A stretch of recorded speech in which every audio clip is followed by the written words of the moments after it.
الشيطان الرجيم بسم الله الرحمن الرحيم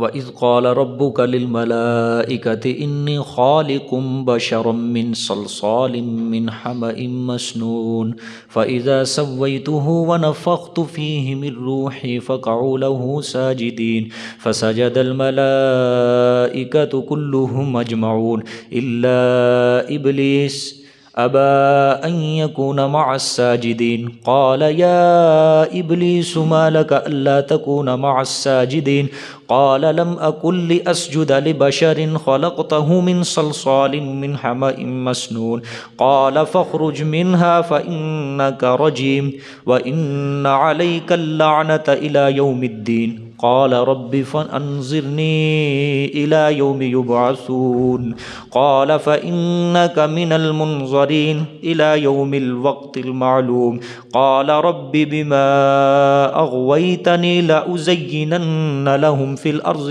ولأغوينهم أجمعين إلا عبادك منهم المخلصين قال هذا صراط علي مستقيم إن عبادي ليس لك عليهم سلطان إلا من اتبعك من الغاوين وإن جهنم لموعدهم أجمعين لها 7 أبواب لكل باب منهم جزء مقسوم صدق اللہ العظیم.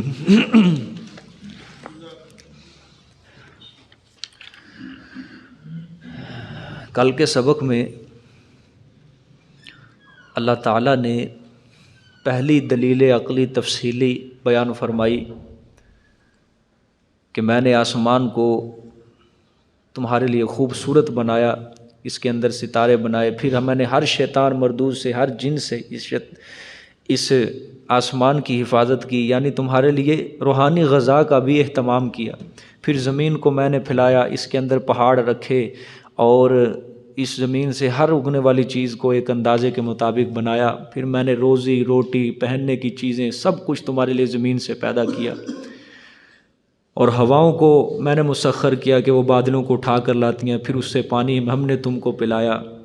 ہم ہی جان ڈالتے ہیں، ہم ہی جان نکالتے ہیں. پھر اللہ نے فرمایا ہم ہی پہلوں کو اور آخر والوں کو تم سے جانتے ہیں، اور آخرت کے اندر بھی میں تم سب کو جمع کروں گا، اور اس کے عمل اور اس کے کام کے مطابق اس کے ساتھ جزا اور سزا کا فیصلہ کیا جائے گا.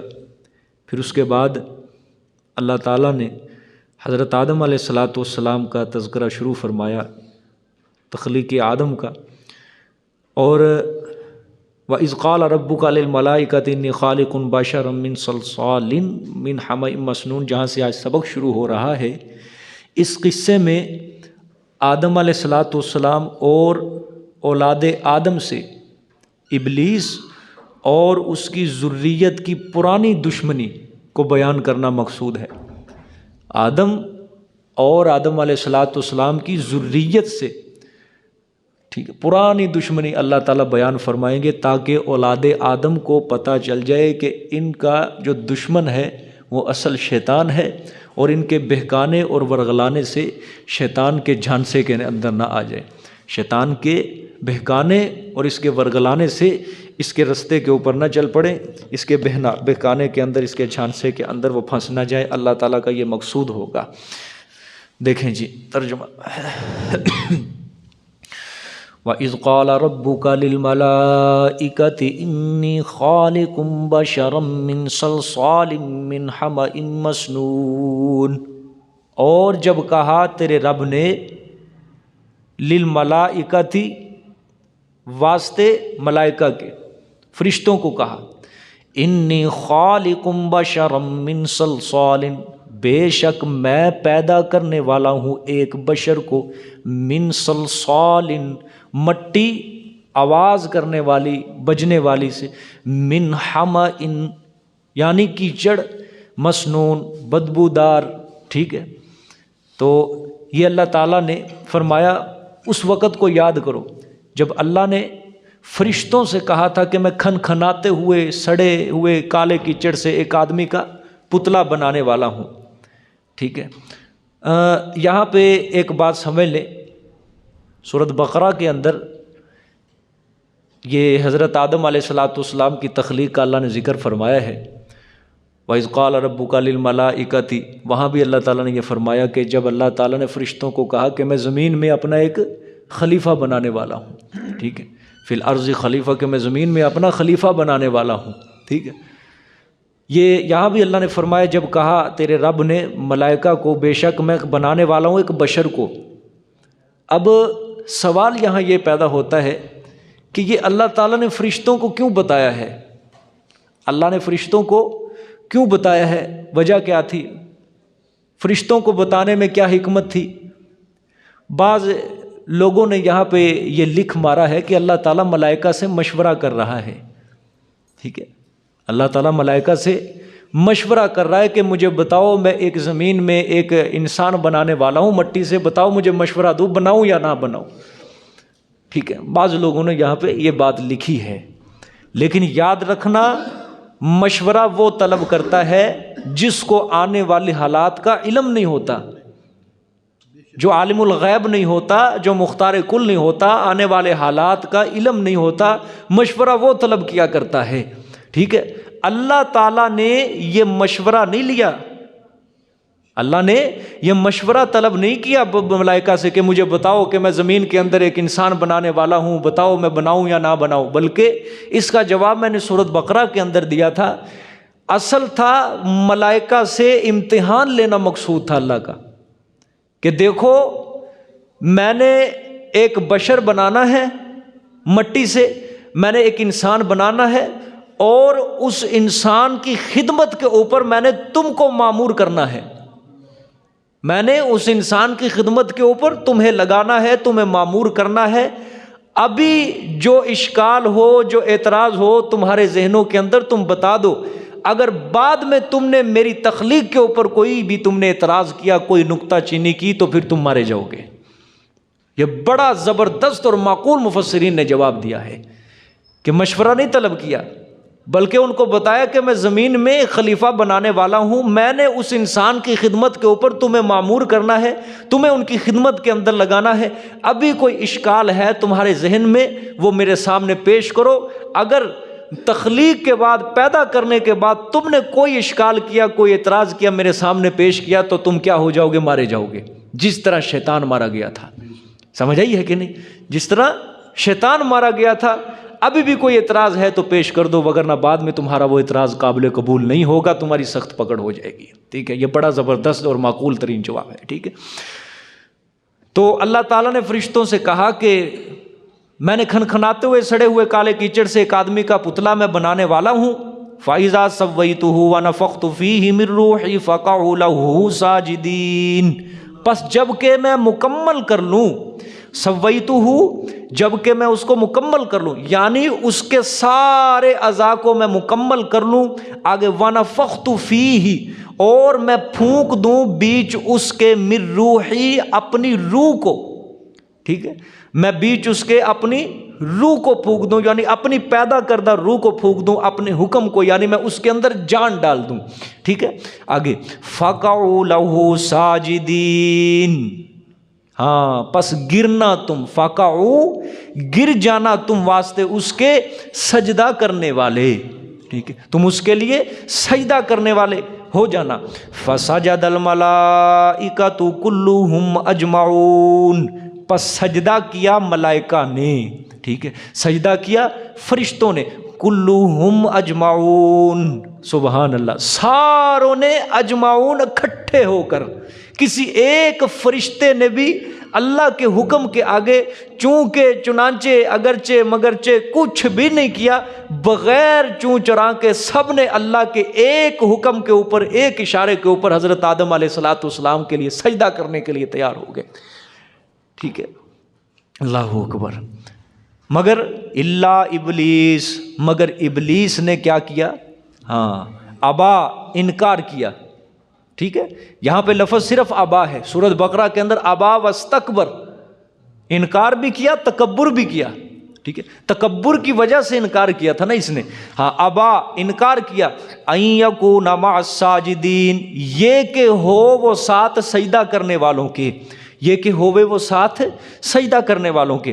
اب یہاں پہ ایک بات سمجھو، یہ جو سجدہ تھا نا، یہ اس کے اندر بھی اختلاف ہے کہ یہ سجدہ کون سا تھا. یہ صرف جھکنا تھا یا بس اپنے آپ کو زمین کے اوپر یا اپنے آپ کو نیچے جھکا دینا تھا جس طرح عام سجدہ ہوتا ہے. تو مفسرین فرماتے ہیں یہ سجدہ ہی تھا کہ اپنی پیشانی کو جو زمین کے اوپر جھکا دینا ہوتا ہے، یہ وہی سجدہ کہ بالکل جھک گئے تھے ملائکہ حضرت آدم علیہ السلام کے اوپر. اور یہ جو سجدہ تھا فرشتوں کا، یہ سجدہ عبادت نہیں تھا بلکہ سجدہ تعظیمی تھا. یہ سجدہ عبادت نہیں تھا. ملائکہ نے جو حضرت آدم علیہ السلام کو سجدہ کیا تھا، یہ حضرت آدم کو مالک سمجھ کر، خدا سمجھ کر، عالم الغیب سمجھ کر، مختار کل سمجھ کر سجدہ نہیں کیا تھا بلکہ بطور تعظیم کے سجدہ کیا تھا. ٹھیک ہے، کہ نبی ہے اور نبی جو ہوتا ہے وہ فرشتوں سے بھی کیا ہے؟ اعلیٰ ہے. اللہ تعالیٰ نے حکم دیا، اللہ تعالیٰ کا جو حکم ہے وہ سارے حکموں سے سب سے اعلیٰ حکم ہے. اللہ نے ہمیں حکم دے دیا ہے کہ آدم کو ہم نے سجدہ کرنا ہے، لہٰذا ہم سجدہ کریں گے. سب سمجھ آ گئی؟ یہ ابلیس نے کیا کر دیا؟ انکار کر دیا. اب ایک اور مسئلہ تھوڑا سا حل کر دوں کہ بعض لوگ یہ دلیل پکڑتے ہیں، قبر کو سجدہ کرنے والے جو آج ہیں یا غیر اللہ کو سجدہ کرنے والے یہی دلیل بناتے ہیں. تم ہمیں کہتے ہو کہ غیر اللہ کو سجدہ کرنا حرام ہے. فرشتوں نے سجدہ نہیں کیا تھا حضرت آدم علیہ السلام کو. فرشتوں نے حضرت آدم کو سجدہ کیا تھا تو بھئی وہ سجدہ عبادت نہیں تھا، وہ سجدہ تعظیمی تھا. سب سے پہلی بات یہ ہے، وہ سجدہ عبادت نہیں تھا، وہ سجدہ تعظیمی تھا. ٹھیک ہے، اور ماشاءاللہ تم جو سجدہ کرتے ہو سجدہ تعظیمی نہیں، ظالمو تم تو سجدہ عبادت کرتے ہو. تم تو یہ سمجھ رہے ہوتے ہو کہ جس قبر کو سجدہ کر رہا ہوں یہ پیر مجھے دیکھ رہا ہے، یہ عالم الغیب ہے اور مجھے سجدہ کرنے کے اوپر میرے کاروبار میں برکت دے گا، مختار ہے، اسے اختیار ہے سب چیزوں کا. تم تو عبادت سمجھ کے سجدہ کرتے ہو یہ سارا. چلو اگر تعظیمی سجدہ بھی ہو وہ تو پہلی شریعتوں کے اندر جائز تھا، لیکن اس شریعت کے اندر تو سجدہ تعظیمی بھی کیا ہے؟ حرام ہے. آپ صلی اللہ علیہ وسلم کی حدیث ہے، صاف حدیث ہے، سیاہ ستہ کتابوں میں یہ حدیث لکھی ہوئی ہے کہ آپ صلی اللہ علیہ وسلم نے فرمایا کہ اگر میری شریعت کے اندر سجدہ کرنا جائز ہوتا تو میں سب سے پہلے عورت کو حکم دیتا کہ وہ اپنے خامند کو سجدہ کرے. اس امت کے اندر تو سجدہ تعظیمی بھی کیا ہو گیا ہے؟ حرام ہو گیا ہے. پہلی امتوں کے اندر سجدہ تعظیمی جائز تھا، جس طرح فرشتوں نے کیا، جس طرح حضرت یوسف علیہ السلام کو ان کے بھائیوں نے کیا، وہ سجدہ تعظیمی جائز تھا. اس امت کے اندر سجدہ تعظیمی حرام ہے. اور جو سجدہ عبادت ہے یہ سجدہ تو پہلی امتوں کے اندر بھی حرام تھا اور اس امت کے اندر بھی کیا ہے؟ حرام ہے. سمجھ آ گئی ہے کہ نہیں بات؟ اور دوسری بات یہ ہے انہوں نے سجدہ کیا تھا، ملائکہ نے جو سجدہ کیا تھا وہ حضرت آدم کو کیا تھا. حضرت آدم اس وقت علیہ باللہ مردہ تھے، میت تھے، جاگ رہے تھے، زندہ تھے، سامنے کھڑے تھے، ان کو سجدہ. اور تمہارا جو موقف ہے تم تو کہتے ہو فوت شدہ بزرگوں کو سجدہ کرنا جائز ہے، اور جو دلیل پیش کر رہے ہو وہ تو سامنے کھڑا ہے حضرت آدم علیہ السلام فرشتوں کے، زندے کو سجدہ کر رہے ہیں. لہٰذا تمہاری دلیل جو ہے وہ تمہارے موقف کے اوپر نہیں فٹ ہو رہی. اور جو دلیل دعوے کے مطابق نہ ہو وہ دعویٰ کیا ہو جاتا ہے؟ باطل ہو جاتا ہے، ختم ہو جاتا ہے، مٹ جاتا ہے وہ دعویٰ. سمجھ آ گئی کہ نہیں بات؟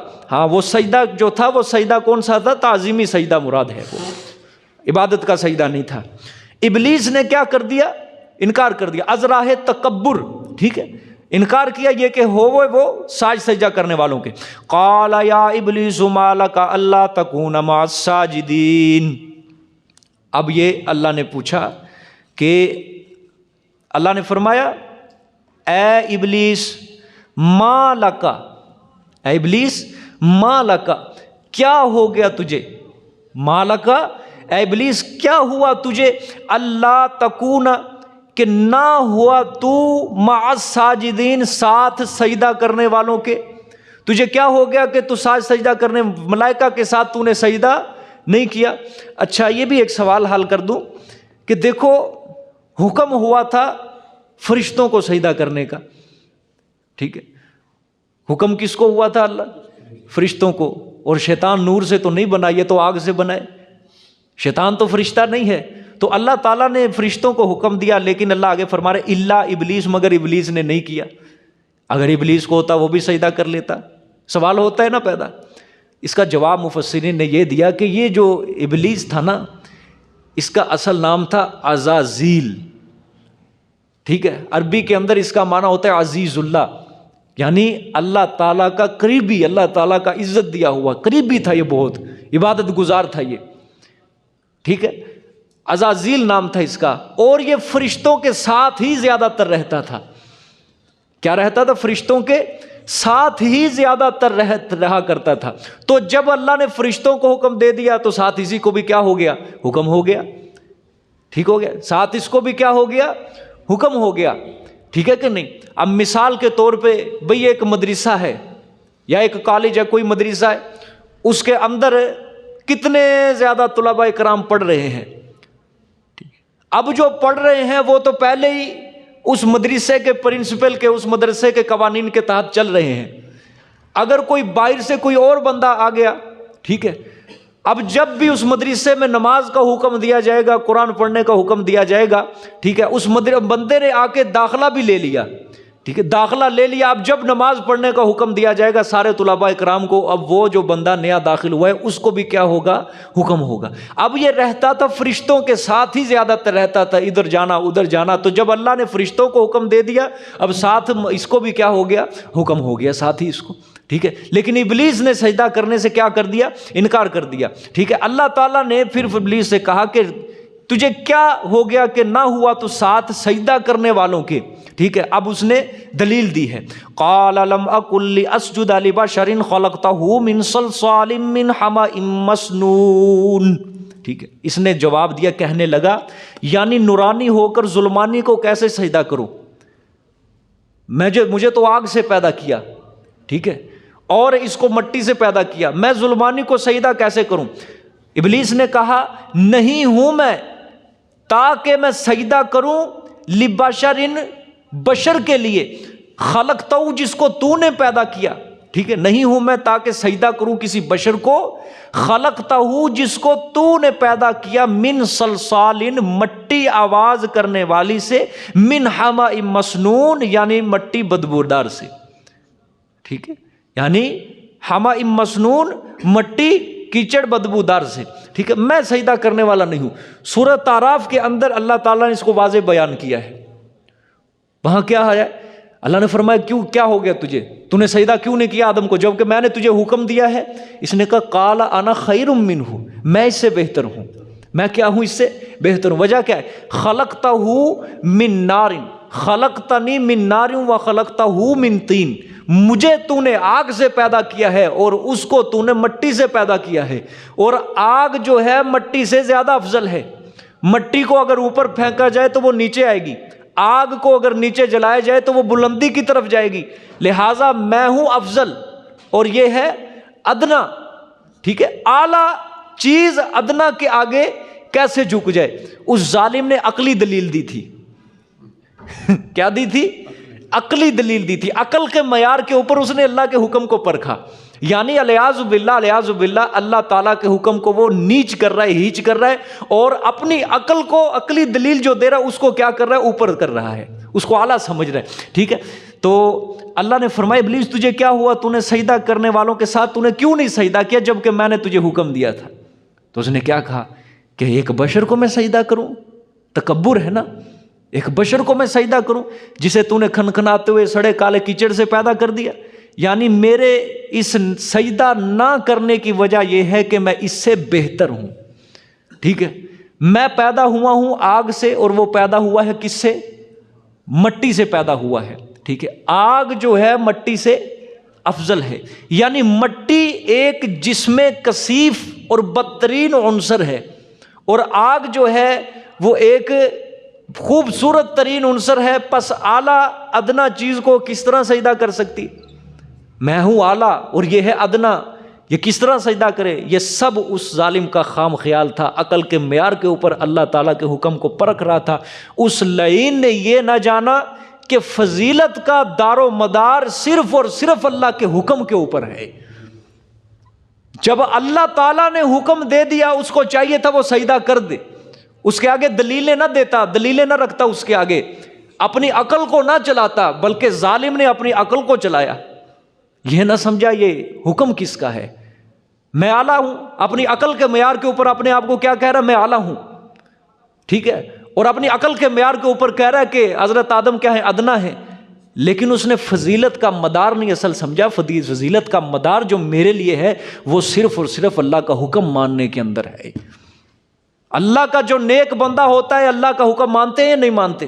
جب وہ اللہ کا حکم مانتے ہیں تو وہ کیا ہو جاتے ہیں، اللہ کے نزدیک اونچے ہو جاتے ہیں۔ اگر از راہ تکبر اللہ کے حکم کے آگے کوئی اپنی عقل چلائے گا، از راہ تکبر اللہ کے حکم کا انکار کرے گا، اگرچہ وہ تکبر کر لے دنیا کے اندر، مال پیسے کے اوپر، ٹھیک ہے، اپنے سوسائٹی کے اوپر، جو اس کو شہرت ملی ہے اس کے اوپر تکبر کر لے، لیکن اللہ کی نظروں میں وہ ہیچ ہے، گرا ہوا ہے وہ انسان۔ سمجھ آ گئی کہ نہیں بات؟ آج بھی لوگ یہی شیطانی سوچ رکھتے ہیں، یہ آج بھی لوگ آپ صلی اللہ علیہ وسلم کی حدیث کو اور انبیاء کرام علیہ الصلوۃ والسلام کے معجزات کو عقل کے اوپر پرکھتے ہیں۔ ہماری عقل نہیں مانتی جی، عقل نہیں مانتی۔ اللہ معاف کرے، نبی کی عقل زیادہ ہے یا تمہاری عقل زیادہ ہے؟ 1400 سال بعد تم جو پیدا ہوگے ہو، اللہ تعالیٰ نے نبی کو عقل زیادہ دی ہے۔ حضرت داؤد علیہ الصلوۃ والسلام کا معجزہ تھا ایک، کہ جب وہ زبور کی تلاوت کیا کرتے تھے تو پہاڑ بھی کیا کرتے تھے، ساتھ پڑھا کرتے تھے۔ صاف قرآن کہہ رہے ہیں، پرندے بھی ساتھ کیا ہوتے تھے، جھومتے تھے، مزہ آتا تھا ان کو، اللہ نے سرور رکھا تھا ان کی آواز کے اندر، ٹھیک ہے۔ آج کچھ 14ویں صدی کے مفسروں نے اس معجزے کا انکار کیا ہے۔ ہم کس طرح کہہ سکتے ہیں جی ہماری عقل نہیں مانتی، پہاڑ بے جان چیز ہے، کس طرح حضرت داؤد علیہ السلام کے ساتھ یہ تسبیح کرنے لگے، کس طرح کرنے لگ گئی یہ تسبیح؟ عقل کے اوپر پرکھا ہے۔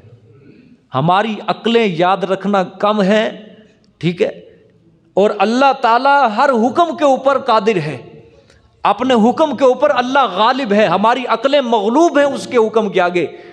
ہماری عقلیں اس درجے کی نہیں ہے کہ اس کی حکمتوں کو، اس کی کیفیات کو، اس کے حکم کو سمجھ سکے۔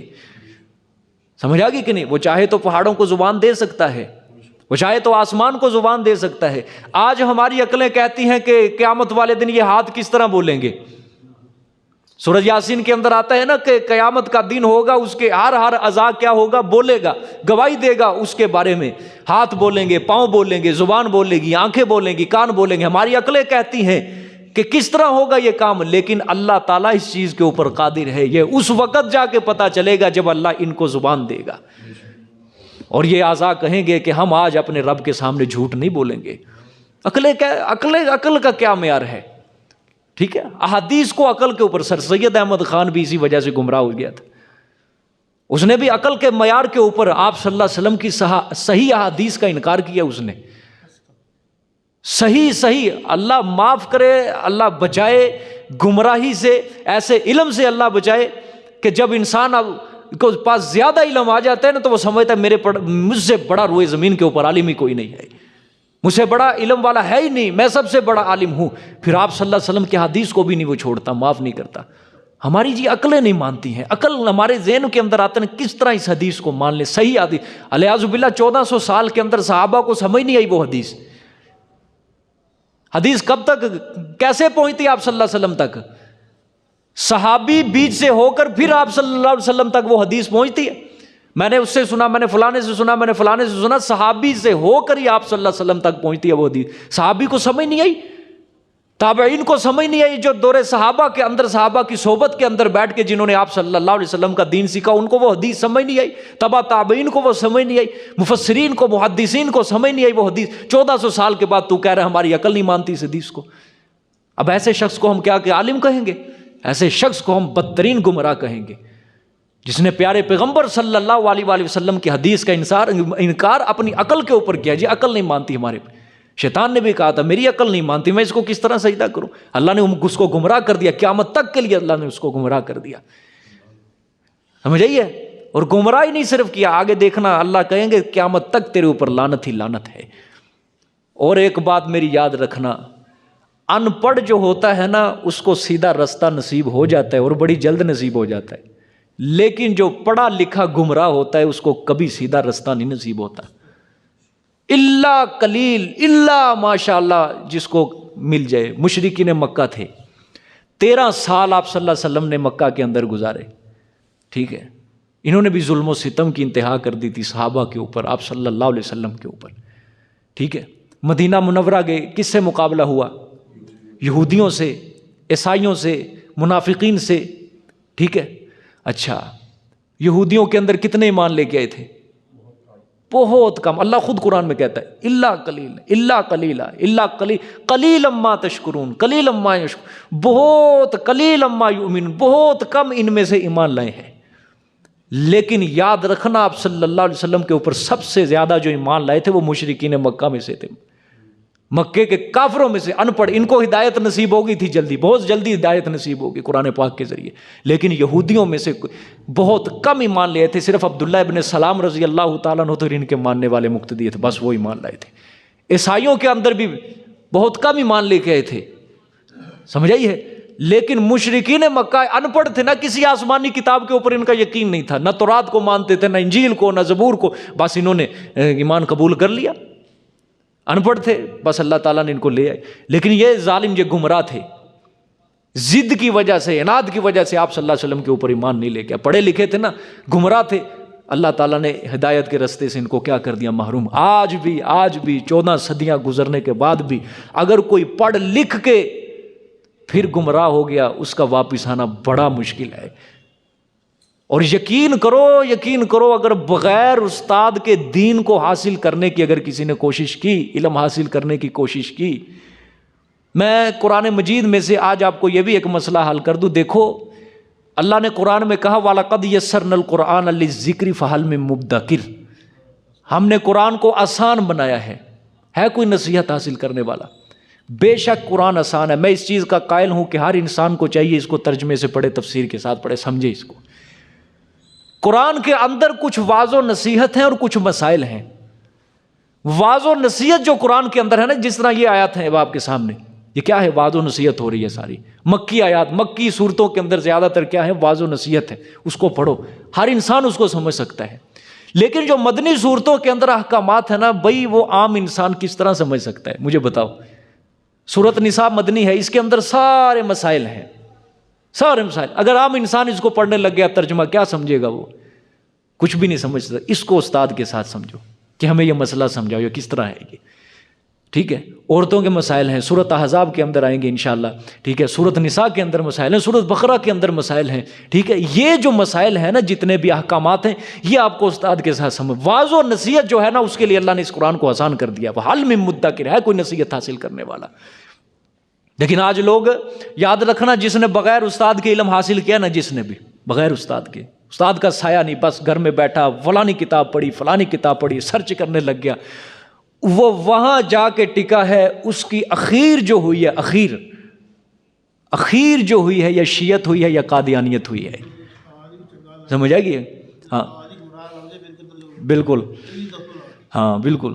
اگر استاد بھی گمراہ مل گیا، استاد بھی اچھا مستند، اچھا مستند عالم آپ کو ڈھونڈنا وہ بھی پڑے گا، ٹھیک ہے کہ نہیں؟ ہاں، غلط استاد کے پاس نہیں جانا، اچھے استاد کے پاس آپ اس کے سائے میں بیٹھ کے آپ اس کو علم حاصل کرو، توحید پرست ہو، اچھا عالم ہو، ٹھیک ہے کہ نہیں؟ لیکن اگر غلط راستے کے اوپر چل کے آپ نے علم حاصل کیا، اس کا جو اخیر ہوگی، یاد رکھنا، وہ صحابہ کے اوپر جا کے اس کی اخیر ہوگی، صحابہ کو بھی وہ معاف نہیں کرے گا، یاد رکھنا، یا اس کی اخیر قادیانیت ہوئی ہے، یاد رکھنا۔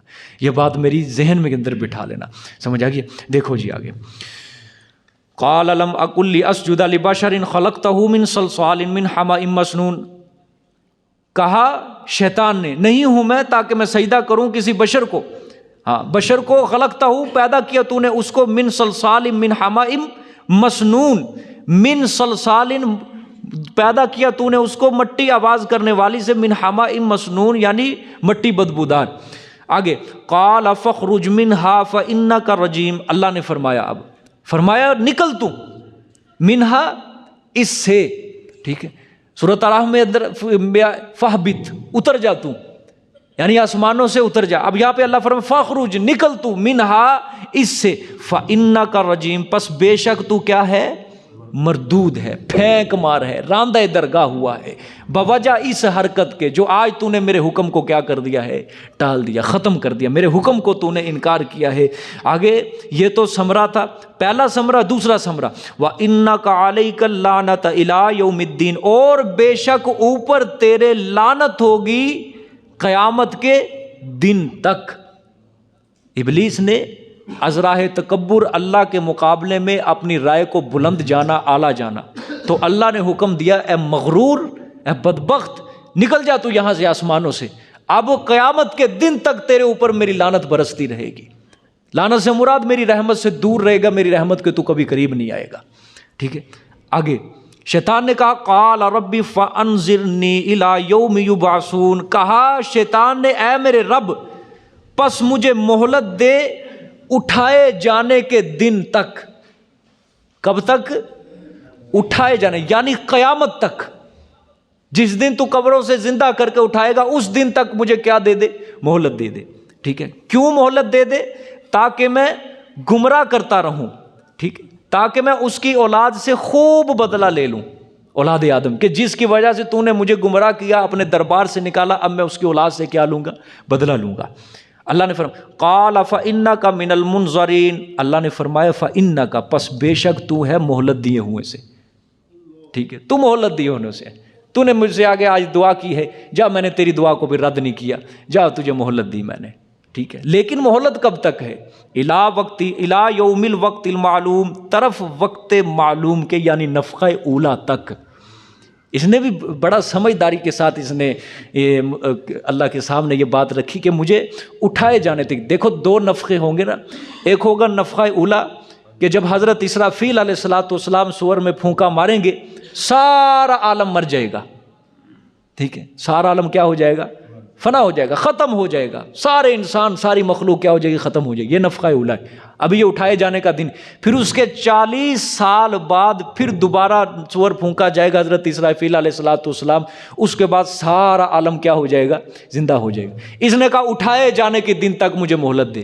اس کی مراد یہ تھی میرے اوپر موت نہیں آئے گی، جہنم میں جانے کے لیے مرنا ضروری ہے، موت نہیں آئے گی۔ ٹھیک ہے، جب موت نہیں آئے گی پھر میں جہنم کے اندر نہیں جاؤں گا۔ اللہ نے فرمایا نہ، ہاں تجھے مہلت تو دی ہے، ہاں اٹھائے جانے کے دن تک نہیں، الی یوم یبعثون تک نہیں ہے، دوسرے نفخے تک نہیں، بلکہ یوم الوقت المعلوم، بلکہ نفخہ اولا تک دی ہے تجھے میں نے مہلت۔ ٹھیک ہے، یعنی جس دن سارا عالم مر جائے گا نا، نفخہ اولا، اس وقت تک تجھے موت دی ہے، میں نے تجھے مہلت دی ہے۔ ٹھیک ہے، روایات کے اندر آتا ہے کہ اللہ تعالیٰ پہ جو نفخہ اولا ہوگا، سارا حضرت اسرافیل علیہ السلام سور میں پھونکا دیں گے تو پھر سارا عالم مر جائے گا، فرشتے بھی سب۔ اسرافیل علیہ السلام بچیں گے، حضرت اسرائیل کو حکم دیں گے اللہ تعالیٰ چل اس کی بھی روح قبض کر۔ ٹھیک ہے، اس کی بھی روح قبض کی جائے گی، اخیر میں حضرت اسرائیل بچے گا، جو سب کی روح ہے۔ اللہ کہے گا چل اب اپنی بھی روح قبض کر، اور کہے گا یا اللہ میں اپنی روح کس طرح قبض کروں گا؟ پھر آخر کے اندر اللہ اس کی روح خود قبض کریں گے، اس کو بھی ختم کر دیا جائے گا، سارا عالم فنا ہو جائے گا، ختم ہو جائے گا۔ کل من علیہا فان، ہر چیز فنا ہونے والی ہے، تباہ ہونے والی، یہ آیت اس وقت پوری ہو جائے گی۔ وَيَبْقَى وَجْهُ رَبِّكَ ذُو الْجَلَالِ وَالْإِكْرَامِ، اور باقی صرف تیرے رب کی ذات رہے گی بس۔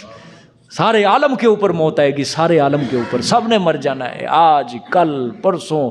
جب وہ نفخہ اولا میں پھونکا جائے گا، سور پھونکا جائے گا، اس وقت جتنی بھی مخلوق زمین کے اوپر اللہ کی آباد ہوگی، ساری کی ساری، وہ سارا عالم ہی کیا ہو جائے گا؟ تہس نہس ہو گیا، تباہ ہو جائے گا۔ ٹھیک، یہ نفخہ اولا۔ پھر نفخہ ثانیہ، اس کے 40 سال بعد پھر سور میں پھونکا، پھر سارا عالم زندہ ہو جائے گا، ساری مخلوق زندہ ہو جائے گی، پھر یہ روز محشر کی طرف دوڑیں گے، پھر اس وقت قیامت برپا ہوگی۔ سمجھ آ گیا کہ نہیں؟ ہاں، اس نے بھی بڑی چالاکی سے مظاہرہ کیا تھا کہ میں اٹھائے جانے کے دن تک مجھے مہلت دے دی جائے۔ ٹھیک ہے، اور یہاں پہ ایک مسئلہ تھوڑا سا اور سمجھ لو، تھوڑا سا ایک مسئلہ۔ آج لوگ بڑی جرت کے ساتھ کہتے ہیں کہ ہم روح سیاہ ہیں، ہم گناہ گار ہیں، اللہ ہماری نہیں سنتا، ان کی نہیں موڑتا، ہماری اللہ نہیں سنتا، لہٰذا اللہ تک پہنچنے کے لیے کسی بزرگ کے وسیلے کی ضرورت ہوتی ہے، لہٰذا ہم بزرگوں کے آگے اپنی درخواست پیش کرتے ہیں، وہ اللہ سے ہماری دعا کو منظور کرواتے ہیں، قبول کرواتے ہیں۔ ٹھیک ہے، ہماری اللہ نہیں سنتا۔ خلاصہ کلام ان کا یہ ہے کہ اللہ ہماری نہیں سنتا ہے، اللہ ہماری نہیں سنتا ہے۔ پہلے ایک مثال سمجھو، یاد رکھنا، اپنوں کی سننا اور غیروں کی نہ سننا یہ اللہ تعالیٰ کی صفت نہیں ہے. اپنوں کی صرف سننا اور غیروں کی نہ سننا یہ صفت اللہ کی نہیں ہے. بلکہ میں یوں کہوں اگر دوسرے انداز میں، آپ کو سن 88 کا الیکشن یاد ہو، پھر 92 کے اندر ہوا، پھر 96 کے اندر ہوا، اسی طرح 5 سال بعد کبھی بے نظیر کی حکومت ہے، کبھی نواز شریف کی حکومت ہے، کبھی بے نظیر کی حکومت ہے. اور آپ کو پتہ ہے آج بھی دنیا کا اصول ہے کہ جس پارٹی کی حکومت ہوتی ہے نا، صرف اسی کے کام ہوتے ہیں، دوسری پارٹی کے کام نہیں ہوتے. مثال کے طور پہ مسلم لیگ کی حکومت ہے، پھر پیپل پارٹی کی حکومت، پھر پیپل پارٹی کے کام نہیں ہوتے. اگر پیپل پارٹی کی حکومت ہے، مسلم لیگ کے کام نہیں ہوتے. یہ جو صفت ہے نا، یہ سیاسی لٹیروں کا کام ہے کہ اپنوں کے کام کروائے جائیں اور دوسروں کے کام نہ کروائے جائیں. اور اللہ کی صفت ہے رحمان رحیم. رحمان کیا ہے؟ مبالغہ ہے اس کے اندر. دنیا کے اندر بھی جس کی رحمت برستی ہے، آخرت میں بھی کافروں کے اوپر بھی رحمت برستی ہے، اور اپنوں کے اوپر، مسلمانوں کے اوپر بھی رحمت برستی ہے. اس کو رحمان کہا جاتا ہے. یاد رکھنا، اللہ رحمان رحیم تب بنے گا جب وہ اپنے دوستوں سے پہلے اپنے دشمنوں کی سنے گا. یہ شیطان کا واقعہ اللہ نے قرآن میں ذکر کیا نا. اللہ نے کیا حکم کیا؟ سجدہ کر. شیطان نے کیا کہا؟ نہیں کرتا. اللہ نے فرمایا نکل جا، آسمانوں سے نکل جا. اس نے کہا نکل جاتا ہوں. لیکن آخر میں اس نے بھی کہا تھا یا اللہ نکال تو مجھے رہا ہے، لیکن آخری درخواست ہے وہ میری قبول فرما.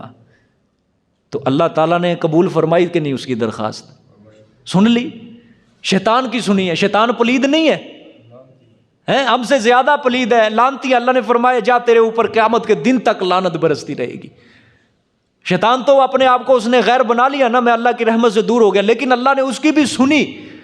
اللہ نے فرمایا مانگ، آج تو بھی جو مانگتا ہے، آج تیرے ہاتھ بھی خالی کرتے ہوئے مجھے شرم محسوس ہو رہی ہے. مانگ، تیرے ہاتھ بھی میں خالی نہیں لوٹاتا. سمجھ آئیے؟ تو ہم تو اس کے اپنے ہیں نا. چلو قدم قدم پہ گناہ کرتے ہیں، لیکن اللہ ہماری کیوں نہیں سنے گا؟ حضرت سلیمان علیہ السلام کے دور میں ایک بار بارش بند ہو گئی. حضرت سلیمان آئے، ساری اللہ کے مخلوق کو لے کر ایک میدان کے اندر جمع ہو گئے، دعا کرنے لگے ہاتھ اٹھا کے. ابھی میدان کے اندر آئے ہیں تو سارے واپس پلٹ پڑے. سارے حیران ہو گئے، یہ کیا مسئلہ؟ حضرت اب آئے ہم دعا کرنے کے لیے، آپ اسی طرح واپس جا رہے ہیں، تو کچھ مانگ تو لے، کچھ دیر یہاں میدان کے اندر ٹھہر تو جائیں. حضرت سلیمان علیہ السلام نے فرمایا کہ میں ابھی میدان کے اندر جب آیا تھا، اللہ نے مجھے حکم کر دیا کہ واپس پلٹ جا میرے پیغمبر. میں نے ایک چیونٹی کو دیکھا. حضرت سلیمان نے فرمایا میں نے ایک چیونٹی کو دیکھا، وہ اپنے ننھے ہاتھ اٹھا کے اللہ سے دعا کر رہی ہے، یا اللہ بارش برسا. اللہ نے مجھے حکم دیا میرے پیغمبر واپس پلٹ جا. میں نے اس چیونٹی کی پکار کو، آواز کو سن کر بارش برسانے کا فیصلہ کر لیا ہے آج. اس نے چیونٹی کی بات سنی یا نہیں سنی؟ سنی نا بات. یہ جو مرغی ہے، یہ چھوٹی سی مرغی جو ہوتی ہے اتنی سی، جو ہمارے ہاتھوں کے اندر پوری آ جاتی ہے، یہ اپنے پیچھے 20 27 30 بچے لگا کے پھرتی ہے. بتاؤ اس نے کس پیر کے آستانے کا طواف کیا ہے؟ کسی پیر کے پاس گئی تھی منت مانگنے کے لیے کہ میرے اولاد نہیں ہو رہی، مجھے اولاد دے؟ کسی کے پاس نہیں گئی. یہ مرغی مچھلی ہے، سمندروں کے اندر پلنے والی مخلوق ہیں. کس آستانے کا یہ طواف کرتے ہیں؟ جا کے کہاں کا طواف کرتے ہیں؟ کہیں کا نہیں. یہ بھی اپنے رب سے مانگتے ہیں. یسبح للہ ما فی السماوات و ما فی الارض. زمین اور آسمان کے اندر جو بھی چیز ہے وہ اللہ کی تسبیح بیان کر رہی ہے، وہ اللہ کی پاکی بیان کر رہی ہے. یاد رکھنا، سبحان اللہ. اللہ کی ہر وقت وہ تسبیح اور تحمید، فرشتے ہر وقت تسبیح اور تحمید کے اندر لگے. تو یہ انسان نے کب سے عقیدہ بنا لیا کہ ہم گناہ گار ہیں، اللہ ہماری پکار کو نہیں سنتا. بلکہ اس تک پہنچنے کے لیے جی بزرگ کے وسیلے کی ضرورت ہے. عقلی دلیلیں دی جاتی ہیں یہاں پہ بھی کہ دیکھو جی سیڑھی پر، چھت پر چڑھنے کے لیے سیڑھی کی ضرورت ہوتی ہے، بغیر سیڑھی کے بندہ چھت پر کس طرح چڑھ سکتا ہے؟ یہ دلیلیں عقلی ہیں. اللہ نے فرمایا قرآن میں لا تجعلوا للہ الامثال، اللہ کے ساتھ مثالیں نہ زیادہ بنایا کرو.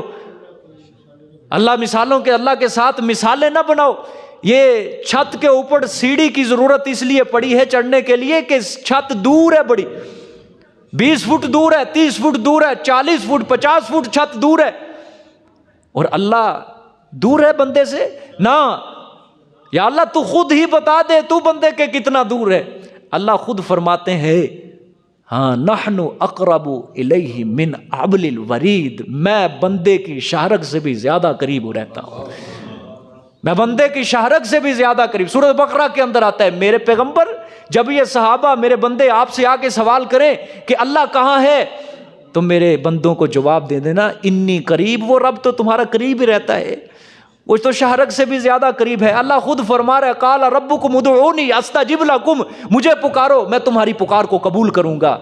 یہاں کس واسطے وسیلے کی اللہ تعالیٰ نے پیشکش کی ہے کہ فلانے بزرگ کے پاس جانا پھر تمہاری دعا قبول کروں گا, فلانے بزرگ کی صحبت میں بیٹھنا اس کے سامنے اپنی درخواست رکھنا پھر میں تمہاری دعا کو قبول. تم گناہ گارو میرے دربار میں آنے کی ہمت نہ کرنا, نکل جاؤ یہاں سے.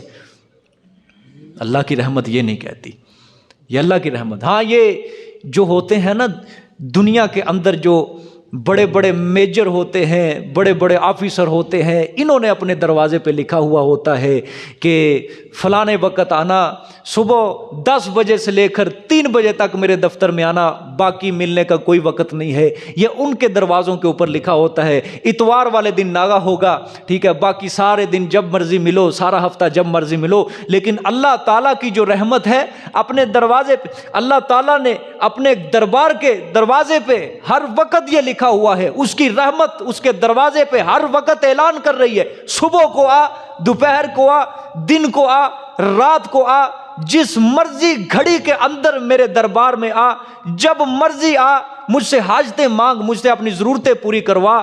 میں تو خالی ہاتھ آئے گا میرے دربار میں جھولیاں بھر کے تجھے اپنے دربار سے روانہ کروں گا, میں جھولیاں بھر کے. فلیستجیبوا, میرے پیغمبر میرے بندے مجھ کو پکارے, میں ان کی پکار کو قبول کروں گا. ادعونی استجب لکم. سورۃ فاتحہ پڑھتے ہو یا نہیں پڑھتے؟ اس کے اندر دعا ہے, بہت بڑی دعا ہے, اہدنا الصراط المستقیم. یا اللہ ہمیں سیدھا رستہ دکھا, سیدھے رستے پہ چلائے رکھ. اگر کسی بزرگ کے واسطے وسیلے کی اتنی زیادہ ضرورت ہوتی تو اللہ سورۃ فاتحہ کے اندر وسیلہ پیش کر دیتے کہ فلانے کا واسطہ پیش کرو, فلانے بزرگ کے پاس بیٹھو پھر تمہاری دعا کو قبول کروں گا, وگرنہ نہیں کروں گا. سمجھ آئیے کہ نہیں؟ یہ سارے مولویوں کے اپنے بنائے ہوئے طریقے ہیں. اللہ کے نبیوں نے جتنی بھی دعائیں مانگی ہیں کس نے وسیلہ پیش کیا تھا؟ ربنا ظلمنا انفسنا وان لم تغفر لنا وترحمنا لنکونن من الخاسرین. کس کی دعا ہے یہ؟ حضرت آدم علیہ الصلوۃ والسلام کی دعا. اے ہمارے رب, ہم نے اپنی جانوں کے اوپر ظلم کیا. حضرت نوح علیہ الصلوۃ والسلام کشتی کے اندر بیٹھے, جب کشتی چلانے لگے تھے کیا کہا تھا؟ بسم اللہ مجریہا. اس کشتی کا چلنا, کنارے لگنا سب اللہ کے نام سے ہے. حضرت یونس نے مچھلی کے پیٹ کے اندر 40 دن تک کس کو پکارا تھا؟ بغیر واسطے وسیلے کے پکارا تھا. حضرت ابراہیم نے آگ کے اندر کس کو پکارا تھا؟ اللہ کو پکارا. حسبنا اللہ ونعم الوکیل, میرے لیے آج اللہ ہی کافی ہے اس آگ کے اندر. حضرت موسیٰ علیہ الصلوۃ والسلام نے کس کو پکارا تھا؟ کلا ان معی ربی سیہدین. یہ سمندر آ گیا ہے سامنے, پیچھے فرعون کی فوجیں, میرے ساتھ اب بھی اللہ ہے. اللہ نے میرا ساتھ اب بھی نہیں چھوڑا. حضرت عیسیٰ نے کس کو پکارا؟ اللہ کو پکارا. حضرت محمد صلی اللہ علیہ وسلم نے غار کے اندر کس کو پکارا تھا؟ اللہ کو پکارا تھا. یہ سب بنائی بنائی باتیں ہیں. اللہ تعالیٰ بغیر واسطے کے سنتا ہے اپنے بندے کی. جب مرضی اس کو پکارو, جیسے پکارو. اللہ تعالیٰ کی رحمت کو جوش دلاؤ, جس طرح سورۃ فاتحہ کے اندر اللہ نے دعا مانگنے کا طریقہ سکھایا. سب سے پہلے میرے دربار میں آنا ہے تو میری تعریفیں کر, اپنی درخواست بعد میں, سب سے پہلے میری تعریفیں. آپ صلی اللہ علیہ وسلم کے سامنے ایک صحابی آیا, اس نے آ کے دعا مانگنی شروع کی, بس اپنی درخواست پیش کرنی شروع کر. آپ نے فرمایا ادھر آ, بڑی جلدی کیا تو نے دعا کے اندر. اس نے کہا یا رسول اللہ کس طرح دعا مانگوں؟ آپ صلی اللہ علیہ وسلم نے فرمایا کہ پہلے اللہ کی تعریفیں بیان کر. الحمدللہ رب العالمین الرحمن الرحیم مالک یوم الدین. یہ ساری کیا ہے؟ اللہ کی تعریفیں. پھر آپ نے فرمایا کہ اس کے بعد مجھ پہ درود پڑھ. اللہم صلی علی محمد وعلی آل محمد کما صلیت علی ابراہیم وعلی آل ابراہیم انک حمید مجید. اس کے بعد استغفار پڑھ, اس کے بعد اپنی درخواست پیش کر اللہ تعالیٰ کے آگے. پھر اللہ تیری درخواست کو قبول کرے گا, پھر تیری دعا.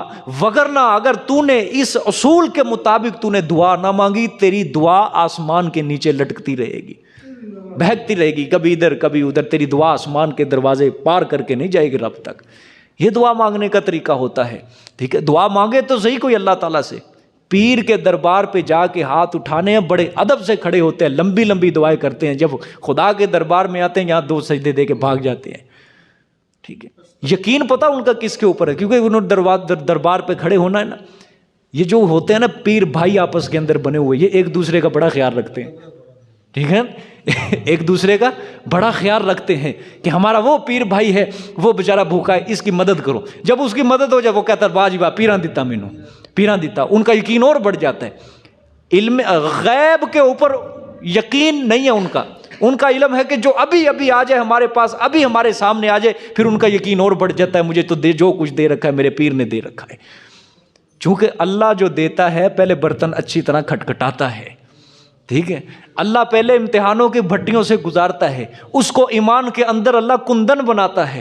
حضرت عثمان رضی اللہ تعالیٰ کو اللہ نے بڑا دیا تھا، لیکن جب انہوں نے ایمان قبول کیا تھا، ان کے چچا نے ان کو چٹائی کے اندر لپیٹ کے اپنے خادموں کو کہا تھا اس کو دھونی دیتے رہو جب تک یہ ایمان نہ چھوڑے، محمد صلی اللہ علیہ وسلم کا نہ چھوڑے، احد کی صدا کو نہ چھوڑے، اس کو تم نے کھولنا نہیں ہے. لیکن حضرت عثمان رضی اللہ تعالیٰ نے اس امتحان کی بھٹیوں سے نکلے، کامیاب ہو گئے. اللہ تعالیٰ نے سخاوت بھی دی، اللہ نے مال بھی دیا، پیسہ بھی دیا بہت سے. پہلے اللہ آزمائش کرتا ہے اچھی طرح، ٹھیک ہے، برتن کھٹکھٹاتا ہے اچھی طرح. ہم کیا کرتے ہیں، ادھر سے دعا کرو ہمیں مل جائے بس فوراً. ٹھیک ہے، میں مسجد کے اندر آ کے دعا کروں بس اللہ کی ذمہ داری ہے، میں ابھی قدم باہر نہ رکھوں، میرے سامنے پہلے ہی سامان پڑا ہو. اسی لیے آج نا امید ہو کے لوگ نکل جاتے ہیں یہاں سے، اسی لیے اس دربار سے مایوس ہو کے نکل جاتے ہیں. ٹھیک ہے، اور اچھی بات ہے، یہ آزمائش ہونی چاہیے تھوڑی سی. ٹھیک ہے، وگرنہ اگر یہ کام ہو جاتا نا، ادھر سے دعا ہوتی ادھر سے فوراً کام ہو جاتا، لوگوں نے پھر اللہ کو استعمال ہی کرنا تھا، پھر امتحان کی آزمائش کی حکمت ہی ساری فوت ہو جاتی. اللہ کے قریب تبھی ہوتا ہے. اللہ مال نہیں چاہتا نا، اللہ اپنے بندے کے دل کے اندر مال کی محبت چاہتا ہی نہیں ہے، پیسے کی محبت چاہتا نہیں ہے. اللہ اپنے بندے کے دل میں صرف اپنی محبت چاہتا ہے، اپنی محبت چاہتا ہے. اگر یہ کام ہو جاتا پھر ہمارے ذہن میں صرف مال کی محبت رہنی تھی، جس طرح آج ہمارے سامنے ہوتی ہے کہ جس کو تھوڑے سے پیسے مل جاتے ہیں اللہ کو بھول جاتا ہے وہ. ٹھیک ہے، مطلب کا رہ جانا تھا پھر سب لوگوں نے.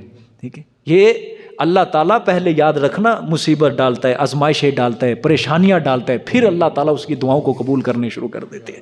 ٹھیک ہے کہ نہیں؟ وگرنہ دنیا کے اندر انسان کھانے پینے کے لیے نہیں آیا اصل. اللہ نے قرآن میں فرمایا وَلَقَدْ خَلَقْنَا الْإِنسَانَ فِي كَبَدٍ، انسان ہم نے تجھے پیدا ہی تکلیفوں کے لیے کیا ہے، تکلیفوں کے لیے، مشقتیں، پڑھا، جہاد کر، ادھر جا ادھر جا، علم کا حاصل کرنے کے لیے فلانی جگہ جا، بس میں نے تجھے پیدا ہی اس لیے کیا ہے. یہ تو دنیا جو ہے کافر کے لیے جنت بنائی ہے میں نے، وگرنہ یہ مومن کے لیے قید خانہ ہی ہے. اگر مسلمان سمجھتا ہے نا کہ دنیا کے اندر مجھے مال مل جائے، پیسہ مل جائے، میرا رستہ کھل چکا ہے، مجھے بہت زیادہ اللہ نے نواز دیا ہے اور اللہ کے دین سے وہ دور ہے، تو یاد رکھنا کافروں والی صفت اسے بھی اللہ تعالیٰ نے دے دیا کہ اس دنیا کو اللہ تعالیٰ نے اس کے لیے جنت بنا دی ہے اس مسلمان کے لیے. وگرنہ اگر کسی کو دین کی دولت نصیب ہو جائے، توحید مل جائے، ٹھیک ہے، اللہ تعالیٰ کا دین اس کے دل کے اندر پیوست ہو جائے، پھر جتنی پریشانیاں یا مصیبتیں آئیں وہ اللہ کا شکر ادا کرے کہ یا اللہ تو نے مجھے اپنے دین کی دولت سے تو نوازا ہے. تو یاد رکھنا یہی بندہ اللہ کے نزدیک سب سے زیادہ امیر اور بلند ہے، کیونکہ آپ صلی اللہ علیہ وسلم نے فرمایا الغنا غنى النفس، حقیقی مالداری، حقیقی امیر، حقیقی غنا وہ دل کا غنا ہوتا ہے. بس سمجھ آ گیا کہ نہیں؟ تو شیطان نے اللہ کے آگے درخواست کی یا اللہ مجھے مہلت دے، ٹھیک ہے، اور مہلت بھی کب دے؟ اٹھائے جانے کے دن تک. اللہ نے فرمایا یہ تیری درخواست قبول نہیں ہوگی، ہاں دوسری درخواست قبول ہوگی اس کی. ٹھیک ہے، دیکھو جی قال، اللہ نے فرمایا قال فإنک من المنظرین، ہاں اللہ نے فرمایا تجھے مہلت ہے، جا یہ تیری درخواست قبول ہے، تو بہکا لے اولاد آدم کو جتنا بہکانا ہے بہکا لے، تجھے میں اختیار دیتا ہوں آگے. لیکن یہ جو کہہ رہا ہے نا الی یوم یبعثون تک، اٹھائے جانے کے دن تک جو مہلت ہے، یہ نہیں تیری مہلت، یہ تیری درخواست نہیں قبول ہوگی، بلکہ نفخہ اولا تک، الی یوم الوقت المعلوم. آگے قال ربی بما اغویتنی لازینن لهم فی الارض ولاغوینہم اجمعین. اللہ اکبر. اب شیطان نے کہا ربی، اے میرے رب، ترجمہ غور سے، قسم ہے تیرے گمراہ کرنے کی مجھے، تو نے جو گمراہ کر دیا ہے نا مجھے، قسم ہے اس کی، لَأُزَيِّنَنَّ، البتہ میں ضرور بھی ضرور مزین کروں گا، خوبصورت کروں گا. کس چیز کو؟ گناہ کو. ٹھیک ہے، کن کے لیے کروں گا؟ لہم، یہ اولاد آدم کے لیے، ان کے لیے گناہ کو میں خوبصورت کروں گا. فی الارض، کہاں پہ؟ زمین میں. وَلَأُغْوِيَنَّهُمْ أَجْمَعِينَ، اور البتہ میں ضرور بھی ضرور گمراہ کروں گا اجمعین، ان سب کو میں گمراہ کروں گا. ٹھیک ہے آگے، الا عبادک منہم المخلصین. سبحان اللہ، مگر تیرے بندے ان میں سے جو چنیدہ ہوں گے ان کے اوپر میرا زور نہیں چلے گا. سبحان اللہ، ان کو میں کبھی گمراہ نہیں کر سکا. یہاں پہ آگے اس نے بھی ہاتھ اٹھا دیے. جو تیرے چنیدہ بندے ہوں گے نا، جن کے اوپر تیری رحمت ہوگی، جن کے اوپر تیرا کرم ہوگا، ان کو میں گمراہ نہیں کر سکوں گا. باقیوں کو یہ گمراہ کرنا یہ میرا کام ہے، میں کر دوں گا ان کو گمراہ. ٹھیک ہے کہ نہیں؟ اللہ اکبر. سورۃ اعراف کے اندر آتا ہے قال لاقعدن لہم صراطک المستقیم. اے اللہ میں تیرے سیدھے رستے میں بیٹھ جاؤں گا. لاقعدن ضرور بھی ضرور بیٹھاں گا. لہم ان کے لیے، اولاد آدم کے لیے، صراطک المستقیم تیری سیدھی راستے میں دھرنا دے کے بیٹھ جاؤں گا. ان کو جنت کے راستے کے اوپر لے کے نہیں جاؤں گا، میں کفر و شرک کے راستے کے اوپر ان کو چلاؤں گا. پھر شیطان نے کہا ثم لآتینہم من بین ایدیہم، پھر میں ان کے آگے سے بھی آؤں گا، ہاں، ومن خلفہم، اور پیچھے سے بھی، وعن ایمانہم دائیں سے، وعن شمائلہم بائیں سے، آگے سے، پیچھے سے، دائیں سے، بائیں سے. غرض یہ کہ چاروں طرف سے میں وار کروں گا ان کے اوپر. اور آگے وَلَا تَجِدُ أَكْثَرَهُمْ شَاكِرِينَ، ان میں سے اکثر کو تو اپنا شکر گزار نہیں پائے گا. اکثر کی بات، اکثر کو، تھوڑوں کو نہیں، اکثر کو. تو زیادہ لوگ جو ہوں گے وہ تیرے نہیں ہوں گے، وہ میرے ہوں گے، میرے راستے کے اوپر چلیں گے. خدا را ہر شخص اپنے بارے میں دیکھ لے کہ انہی اکثر کے اندر تو وہ شامل نہیں ہے. وگرنہ اللہ کے شکر گزار جو ہوتے ہیں وہ تھوڑے بندے ہوتے ہیں، 313 شکر گزار ہیں، اور 1000 کے قریب جو ہیں وہ ناشکرے ہیں. 700 شکر گزار ہیں اور 3000 کا لشکر، وہ سب کے سب ناشکرے ہیں، کافر ہیں، مشرک ہے. تاریخ اس چیز کی گواہ ہے. شیطان نے کہا ہاں یہ روزیاں تیری دی ہوئی کھائیں گے، ہاں تیرے آسمان کے شامیانے کے نیچے رہیں گے، تیرا دیا ہوا پانی یہ پئیں گے، تیری دی ہوئی روزیاں کھائیں گے، ہاں تیرے سورج کی کرنوں سے یہ مستفیض ہوں گے، تیرے چاند کی ٹھنڈی ٹھنڈی روشنی حاصل کریں گے، تیرے جگمگانے والے تاروں کو یہ دیکھیں گے، تیری زمین کے اوپر چلیں گے. اللہ اکبر. اولاد کے خزانے تو بخشے گا، روزیاں تو دے گا، ان کی دولت کی تجوریاں تو بھرے گا، ان کو سانس تو دے گا، صبح و شام رزق پہنچانے والے تو ہوگا. لیکن وَلَا تَجِدُ أَكْثَرَهُمْ شَاكِرِينَ، ان میں سے اکثر کو تو شکر گزار نہیں پائے گا. تیرے نہیں ہوں گے، میرے ہی ہوں گے، وہ ناشکرے ہوں گے، وہ تیری قدر نہیں کریں گے، وہ میری قدر کریں گے. تیری قدر نہیں کریں گے، وہ میری قدر کریں گے. یہ شیطان کہہ کے آیا اللہ کے دربار میں. اور اللہ معاف فرمائے، اللہ تعالی ہمیں اپنے نیک بندوں میں شامل فرمائے.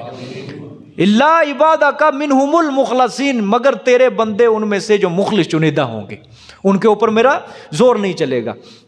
اللہ اکبر. آگے فرمایا اللہ نے قال ھذا صراط علی مستقیم. اللہ نے فرمایا یہی اخلاص ہے، وہ یہی رستہ جس کے اوپر تیرا زور نہیں چلے گا. جو میرے مخلص بندے ہوں گے، یہی رستہ اوپر میرے سیدھا رستہ ہوگا. یہی جو رستہ ہوگا نا، یہی تو سیدھا رستہ ہوگا میری طرف پہنچنے کا. ٹھیک ہے. ان عبادی لیس لک علیہم سلطان، بے شک میرے بندے نہیں ہوگا تیرے لیے اوپر ان کے اوپر کوئی زور. میرے بندے جو ہوں گے نا ظالم، تیرا ان کے اوپر کوئی زور نہیں چلے گا، کوئی غلبہ نہیں ہوگا. تیرے شر سے وہ بچتے رہیں گے، تیرے بہکاوے کے اندر نہیں آئیں گے، تیرے جھانسے کے اندر وہ نہیں آئیں گے. ہاں الا من اتبعک من الغاوین، استغفر اللہ، مگر وہ جو تابع داری کریں گے تیری گمراہوں سے، وہ تیرے بہکاوے کے اندر آ جائیں گے. ہاں تو ان کے سامنے جال بچھائے گا، وہ تیرے بہکاوے کے اندر، وہ تیرے جال کے اندر پھنس جائیں گے. ٹھیک ہے. شیطان جو ہے نا، بے ایمان شیطان ہے جو، یہ کبھی کبھی نیکی کے کام کو بھی ایسا آپ کے سامنے پیش کرے گا کہ وہ نیکی کا کام آپ کے لیے نیکی کا رہے گا ہی نہیں، باعث ثواب نہیں، وہ باعث عذاب بن جائے گا. دکھلاوا، دل کے اندر دکھلاوا ڈال دے گا. کوئی نیکی کا کام کرو گے، یہ دکھلاوا ڈال دے، دیکھو جی لوگ مجھے بڑا کہیں، فلاں کہیں، فلاں کرے، بس یہ آپ کو وہ عمل ہی ضائع کروا دے گا. کہتے ہیں نا ایک لطیفہ بھی ہے، کبھی کبھی شیطان جو ہے نا بے نمازی کو شرم دلاتا ہے، اور ظالم بے نمازی ہے تو چل مسجد میں جا کے نماز پڑھ. ٹھیک ہے. ادھر سے اس نے نیکی کی، جب وہ واپس نکلا پھر شیطان نے اس کے دل میں ڈالا، وہ جوتی بڑی پرانی ہو چکی ہے، تیرا جوتا بڑا پرانا ہو چکا ہے، اب نئے کی ضرورت ہے، چل اب نکل ادھر سے نیا جوتا پہن کے. شیطان نیکی کے کام جب کرواتا ہے بعد میں پھر برائی کا کام بھی کرو. نیکی کے کام کو مزین کر کے پیش کرے. ابھی اس نے آیا نا, اللہ نے فرمایا لَأُزَيِّنَنَّ لَهُمْ, میں ان کے لیے خوبصورت کروں گا. گناہ کے کام کو وہ خوبصورت کر کے پیش کرتا ہے, اور آج یہی حال ہے. گناہ کے کام کو وہ خوبصورت کر کے انسان کے سامنے پیش کرتا ہے, پھر انسان اس گناہ کے کام کو کرنے کے لیے تیار ہو جاتا ہے. کتنے کتنے آج گناہ ہے, انسان کتنے گناہوں کے اندر ملوث ہیں کہ وہ سمجھتے ہیں یہ بڑا اچھا کام ہے, بڑا خوبصورت کام ہے, لیکن وہ کرنے کے لیے تیار ہو جاتے. کفر و شرک کو شیطان نے مزین کر دیا مشرک کے لیے, گناہ کو گناہ گار کے لیے شیطان نے مزین کر کے رکھ دیا کہ یہ اچھا کام ہے, یہ کر توں. گناہ کو گناہ سمجھنے کے لیے آج کوئی بھی تیار نہیں ہے, کوئی بھی تیار نہیں ہے. آج گناہ کو گناہ سمجھ کے کوئی بھی نہیں کرتا. ہر کوئی گناہ کو مزین اور خوبصورت سمجھ کے کرتا ہے کہ کہتے ہیں زندگی ایک بار ہے, کر لو جتنی موج مستی کرنی ہے, بس بعد میں تو قبر ہی قبر ہے. یہ جملہ کہتے ہیں نا لوگ, زندگی ایک بار ہی ملی ہے, مر ہی جانا ہے, 4 دن ہے, کر لو موج مستی جتنی کرنی ہے, کر لو پھر موج مستی. یہ سارے شیطان کے بہکاوے ہیں. لَأُزَيِّنَنَّ, میں خوبصورت کروں گا دنیا کا مال, ان کو سبزہ دکھاؤں گا, میں ان کو ہرے باغ دکھاؤں گا دنیا کے اندر, میں مال دولت پیسہ اس کی فراوانی کے ان کو بڑے بڑے خواب دکھاؤں گا, میں بڑے بڑے خواب دکھاؤں گا. یہ تیرے نہیں رہیں گے, یہ میرے ہی رہیں گے, یہ میرے ہی رہیں گے. ٹھیک ہے, آگے دیکھو. اللہ نے فرمایا میرے جو مخلص بندے ہوں گے ان کے اوپر تیرا زور کوئی نہیں چلے گا. جس طرح میں نے یہ وہاں بھی بات سمجھائی تھی حضرت یوسف علیہ السلام کے, جہاں قال حیت اللہ کہی تھی بات, کہ بعض لوگوں نے یہاں پہ لکھا ہے کہ حضرت یوسف علیہ السلام نے زنا کا ارادہ کر لیا تھا. استغفر اللہ. اب یہی اس کی دلیل ہے, یہی اس کی دلیل ہے. شیطان نے بھی کہا تھا الا عبادک منہم المخلصین, تیرے برگزیدہ چنیدہ بندوں کے اوپر میرا زور نہیں چلے گا. اللہ نے بھی کہا کہ جو میرے بندے ہوں گے ان کے اوپر تیرا کوئی زور نہیں چلے گا. حضرت یوسف نبی تھے, اور نبی جو اللہ کا چنیدہ ہوتا ہے, مخلص ہوتا ہے. سمجھ آ گئی؟ تو آگے دیکھیں, اللہ نے فرمایا جو تیری تابع داری کریں گے نا, وَإِنَّ جَهَنَّمَ لَمَوْعِدُهُمْ أَجْمَعِينَ, بے شک جہنم ہے البتہ وعدہ ان سب کا. پھر تیرے پیچھے جو چلیں گے نا ان کے لیے پھر جہنم ہوگی. جا تیرے لیے, تیرے ماننے والوں کے لیے, تیرے تابع دار کرنے والوں کے لیے, ان سب کے لیے میں جہنم میں نے تیار کر کے رکھی ہوئی ہے, جو وہ بھی ہوگی. تیرے رستے کے اوپر جو چلیں گے ان کے لیے جہنم ہی جہنم ہوگا, اور جو میرے رستے پہ چلیں گے ان کا انعام جنت ہے بس. ہاں, اور اللہ نے سورۃ اعراف کے اندر جو جملہ بیان فرمایا نا اسی واقعے میں, وہ تو عجیب ہلا دینے والا جملہ ہے. لمن تبعک منہم, اگر جس نے تیری تابع داری کی نا ان لوگوں میں سے, لَأَمْلَأَنَّ جَهَنَّمَ مِنْكُمْ أَجْمَعِينَ, البتہ میں ضرور بھی ضرور پھر جہنم کو بھروں گا ان لوگوں سے. پھر میں وہاں بھرنے کا لَأَمْلَأَنَّ, میں جہنم ہوں, پھر جہنم کو بھی میں نے بھرنا ہے نا کسی طریقے سے, میں ان کے لیے ان کے ساتھ ہی پھر جہنم کو بھروں گا. اللہ ہم سب کی حفاظت فرمائے, شیطان کے بہکاوے سے, شیطان کے رستے سے ہم سب کو محفوظ فرمائے, صراط مستقیم کے اوپر اللہ ہمیں چلنے کی توفیق عطا فرمائے. اللہ اکبر. بھئی شیطان سے بچ نہیں سکتا, یاد رکھنا. اس سے بچنا بھی اللہ تعالیٰ پناہ دے, اللہ تعالیٰ کی پناہ ہی اس سے بچا سکتی ہے, وگرنہ کوئی نہیں بچ سکتا یہاں سے. سب سے پہلے حضرت آدم علیہ السلام کو فوسوس لہما الشیطان, وہاں بھی اس نے ورگلایا. حضرت ابراہیم علیہ السلام کے بارے میں آتا ہے کہ حضرت ابراہیم علیہ السلام جب اپنے بیٹے کو لے کے جا رہے تھے نا مینا کی طرف ذبح کرنے کے لیے, سب سے پہلے یہ حاجرہ علیہ السلام کے پاس آیا, کہا ماں ہے تو, تیرا ایک بیٹا ہے, جوان ہے, کہاں سے لے کے آئے گی؟ لیکن حضرت حاجرہ بھی کوئی عام عورت نہیں تھی, نبی کے حرم کے اندر تھی, ایک نبی کی بیوی تھی, اور جس کو جنم دیا تھا وہ بھی کیا تھا؟ نبی تھا. حضرت حاجرہ نے جواب دیا یہ تو ایک اسماعیل ہے, اگر 100 اسماعیل بھی ہوتے تب بھی میں اللہ کے حکم کے اوپر سب کو قربان کر دیتی. پھر یہ گیا حضرت اسماعیل کے پاس. حضرت اسماعیل کو جائے کہتا دیکھ یار تو ایک ہی بھائی ہے, تیرے ماں باپ تیرے خواب دیکھا ہے, تیرے باپ نے خواب دیکھ کے تیرے گلے پہ چھری چلانے کے لیے تیار ہو گیا, تو بھی تو کچھ خیال کر, تو بھی ذبح ہونے کے لیے تیار. حضرت اسماعیل نے کہا ظالم, یہ اللہ نے میری قربانی مانگی ہے, میری قربانی, اور قربانی ہمیشہ محبوب چیز کی مانگی جاتی ہے, تو میں کیوں نہ سمجھوں اللہ کو اس زمین پہ مجھ سے پیارا بندہ اور کوئی نظر ہی نہیں آیا. پھر یہ حضرت ابراہیم کے پاس گیا, حضرت ابراہیم کو کہا او تو تو کچھ خیال کر, او بابا تو تو کچھ خیال کر, ایک تیرا اکلوتا بیٹا ہے, خواب کے اوپر تو آ کے اس کے گلے کے اوپر چھری چلا رہا ہے. حضرت ابراہیم علیہ السلام نے 3 مرتبہ کنکریاں پکڑی, ساتھ ساتھ اس کو مارتے گئے. حضرت ابراہیم نے فرمایا کل اللہ نے میری جان کی قربانی مانگی تھی، میں نے آگ کے اندر چھلانگ لگا دی، آج اللہ نے میرے بیٹے کی قربانی مانگی ہے تو میں اس کے لیے کیوں نہ تیار ہوں، اس کے لیے بھی تیار ہوں، میں اس کو بھی اللہ کے راستے میں قربان کرنے کے لیے تیار ہوں۔ سمجھائیے کہ شیطان یہ باطنی دشمن ہے نا، چھپا ہوا، اس سے جنگ نہیں ہوا ہے، جنگ کافر مشرک سے ہے، تلوار اس کے اوپر چلائی، شیطان کے اوپر تلوار نہیں چل سکتی، شیطان کے اوپر بس اللہ کی پناہ ہی ہے، اللہ کی پناہ کے اندر آ جاؤ، یا اللہ اللہم انی اعوذ بک من ہمزات الشیطان، یا اللہ تیری پناہ مانگتے شیطان کی چھیڑ چھاڑ سے، تیری پناہ۔ جب ہم شیطان کے منہ پھیر کے اللہ کی پناہ میں آ جائیں گے، پھر اللہ تعالیٰ کہیں گے اب شیطان کی جنگ میرے بندے تیرے ساتھ نہیں ہے، اب میرے ساتھ ہے، اب میں تیرے اور شیطان کے درمیان ڈھال بن جاؤں گا، ڈھال بن جاؤں گا، شیطان تیرا کچھ نہیں بگاڑ سکتا۔ ٹھیک ہے، دیکھیں آگے، جو تیرے پیروکار ہوں گے ان کے ساتھ پھر میرا وعدہ ہے کس کا؟ جہنم کا۔ اب جہنم کی کیفیت، لہا سبعۃ ابواب، واسطے اس جہنم کے 7 دروازے ہوں گے۔